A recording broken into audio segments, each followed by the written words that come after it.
My stepson called me dad for 20 years, but at the wedding, he chose his bio dad to walk him down the aisle and put me at table 9. A month later, he asked me to pay his YACHT fees. I said, "Ask your father." Then I hung up. I first met Serena at a community event down near the docks. The Marine Conservancy was hosting some kind of fundraiser, lots of tables with pamphlets, kids in face paint, and a raffle to win a free whale-watching trip. I didn't win anything, but I did walk away with her phone number. "My name's Nolan. I'm 52 years old. I live in Port Mackenzie, Maine, in a little house near the old lighthouse I used to manage. Back then, I'd only been retired from the lighthouse service for a year. Still woke up at dawn like I had rounds to make. I was used to quiet, order, salt air, and routine. So when Serena showed up with her toddler in tow, little Eli with wild curls and endless questions, I didn't quite know what to do with myself. The first time we hung out, she brought into my place for lunch. I made grilled cheese and tomato soup. He spilled both on my floor. Twice. Didn't say much, just stared at me with big brown eyes while Serena tried to clean up the mess and apologize over and over. I told her it was fine, but truthfully, I was overwhelmed. The kid was loud and sticky, and I had no idea how to talk to someone that small. But something changed over time. I don't know exactly when. One afternoon, I set out an old glass bottle and some tiny wooden pieces on the kitchen table, figured I'd start another boat model. I didn't think he'd care, but he wandered over, wide-eyed, and asked, "What's that?" "This," I said, "is how you trap a pirate ship in a bottle." He giggled and climbed into the chair beside me. That was the first day Eli sat still in my house. We started building together. Simple ones at first, just shapes and glue and string. Sometimes I told him stories while we worked, tales about sea monsters, rogue waves, messages found in bottles. He started asking me if they were real. "Only the best parts," I'd say. His real dad, Dexter, was a name I heard now and then. A documentarian who traveled a lot. Big stories, wild photos, sometimes on TV. He showed up once or twice a year with souvenirs and videos of himself petting sharks or kayaking in Indonesia. Eli loved it, ate up every minute. But then Dexter would leave, and Eli would cry. Serena would hold him, and I'd fix them both dinner and pretend I didn't feel like a spare part in their little family. But the weirdest thing happened. Eli stopped asking when Dexter was coming back. He started asking if I could come to his school's model boat race. If I could help him build a volcano for Science Week. He had strep throat once and wouldn't let Serena give him the medicine unless I was the one holding his hand. The first time he called me dad, I thought I misheard him. We were fixing a broken drawer in the kitchen. I was grumbling about how it kept sticking. He handed me the screwdriver and said, "Here, Dad." Just like that. No pause, no second thought. I looked up at Serena. She was watching us, tears welling up in her eyes. But she didn't say anything. She didn't need to. That moment, it felt like someone had anchored me to something I didn't know I was missing. And I realized I wasn't just part of their life anymore. I was home. Eli got into the University of Rhode Island for marine engineering. He was over the moon. Serena cried when the acceptance letter came, but I was the one who drove him out to tour the campus. I still remember how he bounced in the passenger seat, rambling about turbine designs and current simulations. Half the stuff flew over my head, but I listened anyway. I told him I'd take care of the tuition. He tried to argue, said he could get loans, maybe a part-time job, but I shut that down fast. "You focus on the learning," I said. "I'll worry about the rest." We drained most of my retirement fund that year. I didn't even blink. Eli lived off campus in a rundown rental near the shore. The place was barely standing, mold in the bathroom, rust on every hinge, but he loved it, called it character. I helped him fix it up bit by bit. New locks, fresh paint, a kitchen faucet that didn't squeal every time you turned it on. We worked side by side most weekends, eating pizza off paper plates and listening to him ramble about fluid mechanics. One afternoon, he showed me a sailboat he'd found on Craigslist. She was a mess, half sunk, rotted out, and sitting on blocks behind some guy's barn. "But she's got good bones," he said. I sparkling. "Think we could fix her up?" That became our project. Every spare dollar, every spare Saturday, we poured into that boat. We scrubbed barnacles, patched hull cracks, replaced the rigging. I'd come home with splinters in my hands and salt dried in my hair, and I'd never felt more alive. Dexter showed up at graduation. Showed up late, but still he was there. Slicked hair, tan from some trip to Madagascar or God knows where. Sunglasses tucked into his collar. During the reception, he gave a toast about how proud he was of his son, how it all started with tide pools and curiosity. People clapped, some even teared up. I stood in the back, holding Serena's hand. I didn't need the microphone. I had years. After the ceremony, Eli found me near the bleachers. He hugged me tight, tighter than he had in a long time. Then he whispered it, soft, quiet, just for me. "Thank you, Dad. You got me here." I swallowed hard, didn't trust myself to speak, just nodded and held him a little longer. Serena stood a few feet away, watching with that same look she'd had years ago when Eli called me Dad for the first time. A mix of pride, gratitude, and something I could never quite name. That day, I didn't need applause, didn't need recognition. Eli's words, just those few, made every late night, every scraped knuckle, every dollar worth it. For once, I let myself believe I'd done something right. When Eli told us he was getting married, I swear the whole room lit up. He and Harper had met on a research trip off the Cape. She was sharp, steady, a marine biologist, like Serena had been back in her field days. First time I met her, she shook my hand firm and said, "So you're the man behind the stories." I didn't know what that meant, but she smiled when she said it, so I smiled too. They wanted the wedding to be ocean-themed, of course they did. Floating dock beside the lighthouse. String lights, soft music, waves in the background. Eli talked about coral-colored suits for the groomsmen and sea glass centerpieces. He even asked if he could use one of my bottled ships on the welcome table. So I figured, naturally, that I'd walk him down the aisle. We never said it out loud, didn't have to. I was the one who raised him. I patched his scrapes, paid for college, watched him grow into a man. I assumed, like a fool, that this moment, this once-in-a-lifetime kind of moment, would belong to the two of us. Then the invitation arrived. My name was printed neatly on the back, right under additional guests. No title, no mention, not in the ceremony, not in the program. Just a seat at table 9. I stared at it for a long time, long enough that Serena noticed. "What's wrong?" she asked, standing over my shoulder. I handed her the invite. "Did you see who's walking him down the aisle?" She squinted, then went quiet. "Dexter." That night, after dinner, I asked Eli about it. Tried to sound casual, but my voice came out rough. "Hey," I said, "just curious about the wedding plans. The walk down the dock, you want me there with you, right?" He looked up from his laptop like I'd asked him something odd. "Oh, no, Dexter's doing that part." I just stood there, holding a dish towel in my hand, still dripping water. Eli kept talking, like it was no big deal. "It's just, I always imagined sharing that moment with my biological dad, you know? No anger, no hesitation, just matter of fact." I didn't say anything. I couldn't. I just nodded, handed him the towel, and walked outside. The wind off the ocean hit me like a slap. It wasn't the fact that he picked Dexter. It was how easily he'd made that choice. Like the decades I spent being his father were just filler. Like biology had the final say after all. That night, I sat in the workshop alone, hands resting on a half-finished schooner I'd been carving for their wedding. My chest felt hollow. All those years, they didn't guarantee a damn thing. I'd always believed that love built bonds stronger than blood. But right then, I realized love didn't always get the front row. Sometimes it didn't even get a seat. In the weeks leading up to the wedding, I kept my mouth shut. Didn't say a word about the invite. Didn't argue when Serena said, "He's just nervous, Nolan. Dexter's not a threat to what you built." I nodded and said sure, but inside, something was shifting. I still paid for things. Eli asked for help with the boat rentals. I covered it. Harper wanted eco-friendly lighting strung along the dock. I paid the electrician. When her mother couldn't travel to the bridal boutique, I sat through 2 fittings with Harper and her cousin, holding handbags and pretending to understand chiffon from tulle. No one asked me to. I just did it, the way I always had. The night before the wedding, I sat out by the lighthouse alone, watching the lights from the rehearsal dinner flicker across the water. I heard laughter, glasses clinking. Every now and then, I caught a snippet of Dexter's voice, loud and charismatic, full of tales from Belize or Baja or someplace with turquoise water and no cell signal. I didn't go inside. The next day, I wore a clean suit, blue tie, the one Eli said made me look like a boat captain. I arrived early, helped the caterers unload, carried Harper's grandmother's walker down the dock. Then I found my seat, table 9, and sat in silence. The music started, soft and airy. Harper walked down the dock with her father, veil floating like sea foam. Then the moment came, the one I had imagined for years. Dexter stepped forward, took Eli's arm, walked him toward the altar. People smiled, clapped softly. Serena turned in her seat to glance at me. I looked straight ahead. No one mentioned me in the speeches. Not Harper, not Eli, not even Serena. The best man told a story about Eli building a raft when he was 8, made it sound like Dexter helped, though I knew for a fact Dexter wasn't even in the country that summer. I left before dessert, slipped out quietly, down the gravel path behind the catering tent. No one stopped me. No one noticed. I drove home, changed into an old sweatshirt, and carried a folding chair out to the lighthouse steps.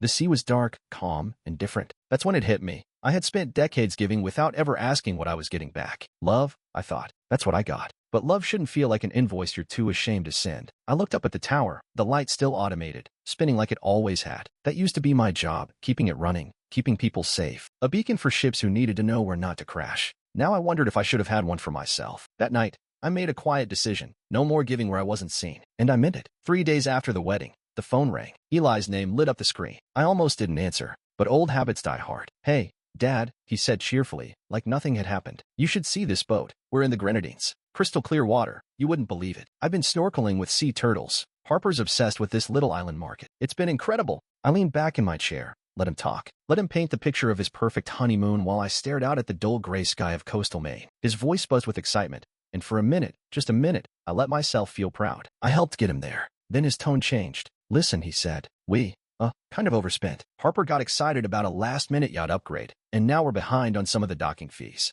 Nothing major, just a bit tight. Any chance you could help us out?" I was quiet for a moment, not angry, just still. Then I said, calm and flat, "Ask Dexter. You chose him for the big moment. Let him cover the cost too. Silence on the other end. A long one. Oh, Eli finally said. Just one syllable, soft and slow, like he'd finally heard something he wasn't ready for. I understand. He didn't argue, didn't beg, just hung there for a second, then ended the call. The click felt like the closing of a door. Later that night, Serena found me out in the workshop, sanding the hull of an old rowboat I'd meant to refurbish years ago. She walked in without a word, just stood behind me with her arms crossed. You really told him no? She asked. I did. She took a breath. He's your son. No, I said. He's Dexter's son. When there's applause, when there's ceremony, when it's time to be proud. But when there's a bill, I'm his father again. She stepped closer. That's not fair. You helped raise him. I turned to face her, and I was ready to keep doing it. But I won't be a backup generator for a family that only flips the switch when the power goes out. She looked at me for a long time. So that's it. I nodded. That's it. We didn't fight. We didn't shout. But the air between us had changed. Something unspoken settled in, a splinter, deep and sharp. I knew she thought I was being spiteful. Maybe part of me was. But it wasn't revenge. It was survival. For too long, I'd given without hesitation. This time, I hesitated, and I saw how quickly their love hit the brakes. That phone call didn't just end with a request denied. It marked the start of something bigger, a boundary, long overdue. And for the first time in years, I didn't feel guilty for saying no. I felt whole. A month after the honeymoon, the cracks started to show. Eli lost his job designing underwater turbines. The startup folded, something about mismanaged funds and a failed investor round. One morning, Serena sat at the kitchen table, hands wrapped around her coffee mug like it was the only thing keeping her grounded. Eli and Harper are behind on rent, she said quietly. They might lose the apartment. I kept my eyes on the newspaper in front of me. That's awful. She didn't say anything for a minute. Then, softer, he needs help. I nodded once. Let Dexter handle it. Serena flinched like I'd slapped her. You've always been his father, she said. He needs you now. I folded the paper and stood. He didn't need me when it mattered most. She looked up at me, eyes tired, red-rimmed. So that's what this is about? The wedding? No, I said. It's about knowing when to stop playing the fool. That night, we barely spoke. She went to bed early. I stayed in the workshop, hands buried in wood shavings, listening to the old radio hum static between sea shanties. I didn't cry. I didn't break anything. I just felt still. The next day, an email came through from Harper. Subject, coffee. I stared at it for a while before responding. We agreed to meet at a little cafe near the harbor, the kind with chipped mugs and handwritten signs about sustainable milk. She arrived 5 minutes early, hair pulled back, dark circles under her eyes. She looked worn, not just tired, hollowed out. Thanks for meeting me, she said, voice polite, controlled. I nodded, kept my hands wrapped around the lukewarm mug in front of me. I'll be honest, she said. This isn't a social call. We're struggling. Rent, food, everything. I waited. She didn't blink. Eli didn't want to ask you again, she said. But I figured maybe you'd help. Just this once more. There was something desperate in her voice. Not manipulative, not fake. Just empty. I sipped my coffee. What about Dexter? She blinked. Dexter? Yeah. He walked Eli into his future, right? Maybe he can catch him on the fall. She looked stunned, caught between guilt and disbelief. I thought you were dependable, she said quietly. I set my mug down, careful not to spill. Being dependable is why I'm sitting here right now, drinking cold coffee with someone who only sees me when the ship's sinking. She said nothing, just stared at me like I'd shifted into someone she didn't recognize. I stood, left a tin on the table, and walked out. No anger, no drama, just the clean, quiet end of a chapter. And outside, as the sea breeze hit my face, I realized something. The more I pulled away, the lighter I felt. It didn't make the heartbreak go away, but at least now, I knew where I stood. Not behind them, not beneath them, just away. Harper texted me again a week later. Just coffee, please. No money talk. I agreed, though we both knew what she really wanted. We met at the same cafe near the harbor. This time, she looked more composed, lipstick on, a clean blouse. But the desperation was still there, tucked behind her polite smile and tight grip on her phone. She ordered tea. I didn't bother with anything. I wasn't here to stay long. Thank you for coming, she started. I waited, said nothing. She pressed her lips together. I didn't come here to ask for a handout. Okay. But she hesitated. I'm scared. Eli's been different. Angry. Withdrawn. He's not talking to Dexter anymore. And every time I bring up money, he gets defensive. He's not okay. I looked out the window at the water. Calm. Unbothered. She leaned forward. I thought you'd always be there. You've always shown up. When things fell apart, you were the one holding everything together. I turned to her, slow and quiet. Dexter was good enough to walk Eli to his future, I said. Let him catch him on the fall. She blinked hard. You really think he will? I shrugged. Not my concern anymore. Her voice cracked. You were the only stable thing in his life. I thought you were different. I thought you were dependable. I finished for her. Yeah, I get that a lot. She fell silent. I leaned forward, elbows on the table. Being dependable is what got me here, Harper. Sitting across from someone who didn't speak to me at her wedding, didn't thank me for the money, didn't acknowledge the man who kept the lights on through Eli's childhood. I was wallpaper, useful but invisible. She looked down, her hands trembling around the ceramic cup. I stood up. You don't get to call me in just because the ship's sinking. Not anymore. She looked up then, eyes wide and glassy. You're really walking away? I already did. She didn't follow me out. Just sat there in the booth, alone, holding on to her tea like it could still keep her warm. Outside, the clouds hung low, thick over the bay. A light rain had started, tapping softly on the windshield of my truck. I sat behind the wheel for a few minutes before starting the engine. The thing no one tells you about letting go? It's not always loud. Sometimes it's quiet, peaceful, even. That conversation with Harper wasn't about money. It was about the last sliver of belief they all had, that I'd always come through, that no matter how badly they treated me, I'd be there in the end. But I wasn't anymore. And this time, I didn't feel guilty. I just felt done. The silence between Serena and me grew louder with every passing day. She still cooked breakfast, still asked how I slept, still kissed my cheek before bed. But there was a quiet edge to everything, like we were both standing on opposite sides of a frozen lake, listening for the first crack. One night, I broke it. "I've been seeing someone," I said. Serena looked up from her book, blinking once. "What?" "Her name's Marianne. She's a shipwright. You know her." Her mouth opened, then closed. I watched her try to breathe through it, but her hands clenched around the edges of the blanket. "You mean Marianne from the harbor?"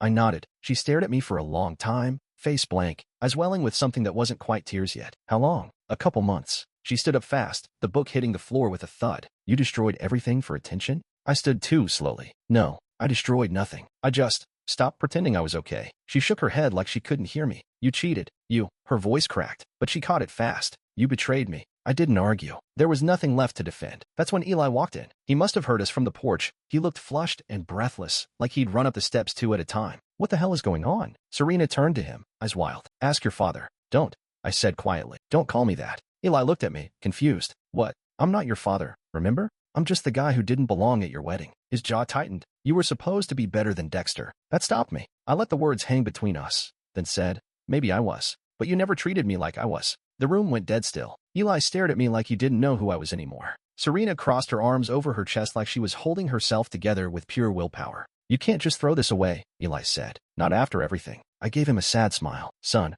I threw nothing. I gave. For 20 years, I gave. And when I needed even a little bit back, just a seat at your side, you handed it to someone else." Serena's voice was low now. "So what? You're leaving?" I nodded. "Yeah, I am." They didn't stop me. No one begged. No one followed me down the stairs. I packed a bag. Just a few things. I didn't take much. Left behind the books, the tools, the model ships. Before I walked out, I looked back once. Eli stood in the hallway, arms crossed, face unreadable. Serena sat on the edge of the couch, like if she moved too fast, she'd fall apart. I didn't say goodbye. Didn't slam the door. Just left, quiet, like always. But this time, the silence wasn't heavy. It was mine. I moved into a cottage near the harbor. 2 rooms, one of them barely wide enough to hold a bed. Salt air crept in through the windows no matter how tightly I sealed them, but I didn't mind. It smelled like freedom. Marian helped me furnish the place. Nothing fancy, mismatched chairs, a chipped coffee table, a second-hand radio we kept tuned to the old folk station. In the mornings, we drank black coffee on the porch and watched the tide roll in. In the afternoons, we worked side by side in the boatyard,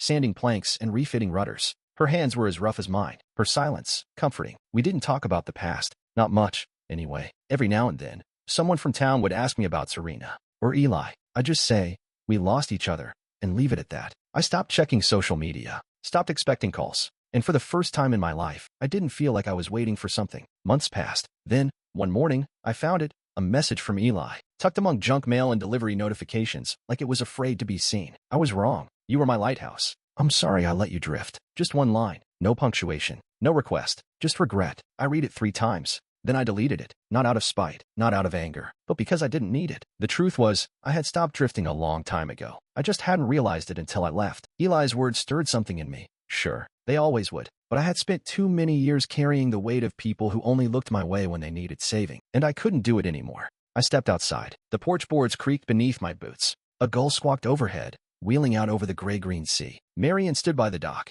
wiping her hands on a rag, her hair tied up in a scarf. She looked up, gave me a nod. "You coming?" she called. "Yeah," I said, heading down toward her. The sky was clear, sun low on the horizon. We had a skiff to refinish and a fresh pot of varnish waiting. I glanced back once at the house, half expecting to see a ghost of my old life standing in the window. But there was nothing there, just quiet. And for the first time, I didn't feel lonely in the silence. I felt peace. I hadn't been anyone's first choice. I hadn't gotten the applause or the honor or the seat beside the altar. But I had loved fully, given deeply, and eventually, I had chosen myself. I walked down the dock, the boards warm beneath my boots, the wind pressing gently against my back like a hand guiding me forward, not away from something, but toward whatever came next.